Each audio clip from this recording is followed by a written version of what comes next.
नमस्कार। बीए प्रथम वर्ष की ऑनलाइन क्लास में सभी विद्यार्थियों का स्वागत है। हिंदी साहित्य के प्रश्न पत्र द्वितीय में आज की चर्चा का विषय है कहानी का रचना विधान। यूँ तो कहानी का कुछ भी हो, यूँ तो कहानी का लक्ष्य कुछ भी हो, भाव विचार या वस्तु के प्रभाव की अभिव्यक्ति के लिए उसमें एक कथा का होना अति आवश्यक है, जिसके द्वारा प्रभाव की अभिव्यक्ति की जाती है। इस कथा भाग को कहानी की कथा वस्तु कहते हैं। कतिपय आलोचक इसे कथानक कहने के पक्षधर भी हैं। वस्तुतः कथा का निबंधन इस प्रकार किया जाता है कि उसमें कथांश या इतिवृत्त तर्क सम्मत होकर समग्र संबंध योजना का ऐसा रूप ग्रहण कर ले जिससे कथानक के भीतर आए हुए प्रभाव परिणाम के पूर्व उससे संबद्ध कार्य और इस कार्य सिद्धि में सहायक होने वाले एक या अनेक कारण सब प्रस्फुटित हों। वस्तु विन्यास कहा जा सकता है। कथानक का विवेचन किन्हीं पात्रों के माध्यम से होता है। इन पात्रों का वर्णन कवि लेखक स्वयं करता है और कवि कथा विन्यास तथा चरित्र विकास के लिए उसके वार्तालाप का सहारा लेता है, जिसे संवाद कहा जाता है। कहानी में एक विशिष्ट प्रभाव की सृष्टि के लिए पात्रों की परिस्थिति, उसकी आंतरिक मनोदशा, बाह्य परिस्थितियों और प्रकृति व्यापारों का वातावरण तथा कथांश से संबद्ध देश काल का चित्रण भी आवश्यक माना जाता है। इसे वातावरण कहा जाता है। वस्तुतः कहानी की रचना शैली और प्रतिपादन की दृष्टि से भाषा भी एक तत्व है। यूँ तो प्रत्येक कहानी की रचना में कोई न कोई लक्ष्य का निधान होता है, जिसे उद्देश्य तत्व कहा जाता है। इस प्रकार कहानी को स्वरूप प्रदान करने वाले तत्वों को कहानी का उपादान माना जा सकता है। उपन्यास के समान ही कहानी के 6 तत्वों की विवेचना विद्वानों ने की है, जो कि इस प्रकार है। नंबर 1, कहानी का विधान। कहानी के विधान में 6 तत्वों की चर्चा है, जिसमें सर्वप्रथम है कथानक। कहानी में वर्णित घटना को विषय वस्तु या कथानक कहा जाता है। वस्तुतः कथानक को कथा वस्तु, विषय वस्तु, इतिवृत्त, वृत्त अनेक नामों से जाना जा सकता है। यूँ तो प्रत्येक कहानी में कोई न कोई कथा अवश्य होती है, अस्तु कथानक कहानी का प्राण तत्व माना जाता है। इसलिए कहानी में कथानक का विधान विधिवत होना चाहिए, ऐसा विद्वानों का मानना है। इतना ही नहीं, कहानी का कथानक इतिहास, पुराण, समसामयिक जीवन और समाज तथा कहानीकार की कल्पना प्रसूत होना चाहिए। कहानी का कथानक मौलिक, नवीन, रोचक एवं सुसंगठित होना चाहिए। कथानक में मौलिकता लाने के लिए सर्वथा नवीन कथा की परिकल्पना ही आवश्यक नहीं होती, बल्कि प्रतिभावान कहानीकार अपनी रचना धर्मिता शक्ति द्वारा प्राचीन कथाओं को भी नवीन रूप में प्रस्तुत कर सकता है। वस्तुतः कथानक का विधान इस प्रकार होना चाहिए कि उसमें क्रमबद्ध विकास के साथ साथ चरम सीमा की स्थिति का आना भी आवश्यक है। इतना ही नहीं, कथानक में संभाव्यता भी होनी चाहिए। संभाव्यता का अभिप्राय यह है कि कथा वस्तु में जिन घटना व्यापारों का उल्लेख हो वे ऐसे हों जो जीवन में होते हों या हो सकते हों या कहीं रहे हों। कहानी का प्रारंभ आकर्षण और अंत प्रभावपूर्ण होना चाहिए। कहानी में इसका विशेष ध्यान रखा जाए।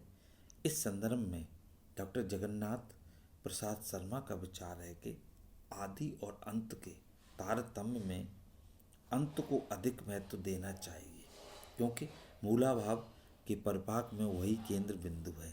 मध्य की अपेक्षा की जा सकती है और आरंभ का दौर्बल्य सहन किया जा सकता है, पर अंत बिगड़ा तो सब डूबा समझा जाना चाहिए। कहानी का शीर्षक कहानी के प्रतिपाद्य विषय, मूलाभाव या विचार कृतिकार की व्यक्तिगत प्रवृत्तियों का परिचायक होता है। इसी दृष्टि से शीर्षक की कुछ विशेषताएं होती हैं। प्रतिपाद्य बोधकता, आकर्षण, विषयानुकूलता, निश्चय बोधकता आदि मानी जा सकती है। फिर भी शीर्षक से जिस प्रकार से भी तात्पर्य का बोध होता है, उसका किसी न किसी रूप में कहानी के अंग विशेष से एक संबंध होना चाहिए तथा दूसरी ओर शीर्षक और कहानी के प्रतिपाद्य का अन्योन्याश्रित संबंध स्थापित होना चाहिए। निष्कर्षतः कहा जा सकता है कि मौलिकता, रोचकता और सुसंगठन अच्छे कथानक की विशेषताएं मानी जा सकती हैं। उपादान के अंतर्गत दूसरा बिंदु है पात्र एवं चरित्र विधान। कहानी के विषय का प्रतिपादन कुछ पात्रों के माध्यम से होता है। कहानीकार को उसके नामकरण और उसके रूप चित्रण के साथ साथ चरित्र की विशेषताओं का भी उद्घाटन करना होता है। वास्तव में कथा वस्तु और चरित्र कहानी में अन्योन्याश्रित रहते हैं। कहानी में घटना और प्रसंग के अनुसार कुछ पात्रों की भी परिकल्पना की जाती है। वस्तुतः पात्रों द्वारा ही कथानक का संचालन और विकार होता है। वस्तुतः पात्रों द्वारा ही कथानक का संचालन और विकास होता है। कहानी में प्रमुख रूप से दो प्रकार के पात्र होते हैं। प्रथम वर्ग में वे पात्र आते हैं जो अपने वर्ग की विशेषताओं का प्रतिनिधित्व करते हैं और उनमें निजी व्यक्तित्व की विशेषताएं नहीं के बराबर होती हैं। दूसरे वर्ग के वे पात्र आते हैं जिनकी व्यक्तिगत या निजी विशेषताएं होती हैं और वे समूह या समाज से पृथक अपनी विशिष्ट पहचान बनाते हैं। इतना ही नहीं, चरित्रगत विशेषताओं के आधार पर कहानी के पात्र दैवीय, मानवीय और दानवीय प्रवृत्ति वाले होते हैं। अर्थात मानव, दानव और देवतुल्य तीन तरह के पात्रों की प्रवृत्ति के आधार पर कल्पना की गई है।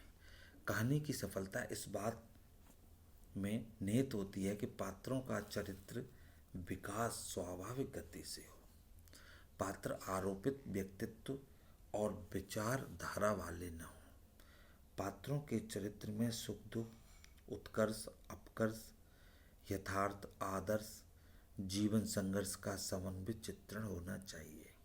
कहानी के पात्रों के संबंध में पाठक जगत की धारणा उनके आचरण और व्यवहार के आधार पर बननी चाहिए, कहानीकार के कथन के आधार पर नहीं।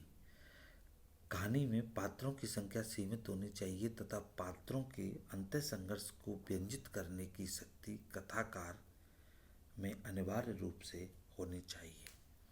उपादान का तीसरा बिंदु है संवाद योजना। कहानी में दो पात्रों के पारस्परिक वार्तालाप को संवाद या कथोपकथन कहा जाता है। वस्तुतः संवाद कहानी का तीसरा प्रमुख तत्व माना जाता है। यह अनिवार्य न होते हुए भी आवश्यक माना है, क्योंकि संवाद पात्रों की स्थिति पर प्रकाश डालने, उनके चरित्रोद्घाटन करने, कथा के विकास में सहायक और कहानी के वातावरण एवं प्रभाव की सृष्टि करने वाले होते हैं। संवादों की सफलता के लिए आवश्यक है कि संवाद संक्षिप्त, सारगर्भित एवं रोचक होने चाहिए तथा पात्रानुकूल एवं परिस्थिति के अनुकूल होने चाहिए। साथ ही संवादों में चारित्रिक अंतर्द्वंद को व्यंजित करने की क्षमता भी होनी चाहिए। अगला बिंदु है देश काल और वातावरण। कहानी की घटनाओं के संपन्न होने के स्थान और समय को देश काल कहा जाता है। वस्तुतः कहानी में स्वाभाविकता एवं प्रभाव उत्पन्न करने के लिए देश काल और वातावरण का समुचित अंकन आवश्यक माना गया है। स्थान और समय के विपरीत पात्रों के आचरण से कहानी हास्यास्पद बन सकती है। वस्तुतः कहानी में देश काल के दो भेद हैं, सामाजिक और ऐतिहासिक। कहानी में जिस सामाजिक जीवन और ऐतिहासिक परिवेश का अंकन किया गया है, उसी के अनुसार वेशभूषा, साज सज्जा, रीति रिवाज, खान पान, रहन सहन, आचार विचार, प्रकृति, ऋतु आदि का अंकन अनिवार्य रूप से होना चाहिए। घटनाओं के सजीव अंकन और पात्रों के यथार्थ चरित्र निरूपण के लिए तदनुकूल वातावरण की सृष्टि कहानीकार को करनी पड़ती है। ऐतिहासिक कहानियों में देशकाल और वातावरण का अपना एक विशेष महत्व माना जाता है। उपादान का अगला बिंदु है भाषा शैली का विधान। कहानी में कहानीकार का व्यक्तित्व और उसकी रचना शक्ति का परिचय उसकी भाषा से ही मिलता है। वस्तुतः एक सफल कहानीकार की भाषा अत्यंत आकर्षक एवं मनोरंजक होती है। कहानी की भाषा के प्रयोग से शैली सशक्त एवं प्रभावपूर्ण बनती है। मुहावरे एवं लोकोक्तियाँ, कहावतों का प्रयोग तथा हास्य व्यंग का पुट कहानी की शैली के सौंदर्य में चार चांद लगा देते हैं। कहानी मानव जीवन की वस्तु है और उसके बहुत निकट है।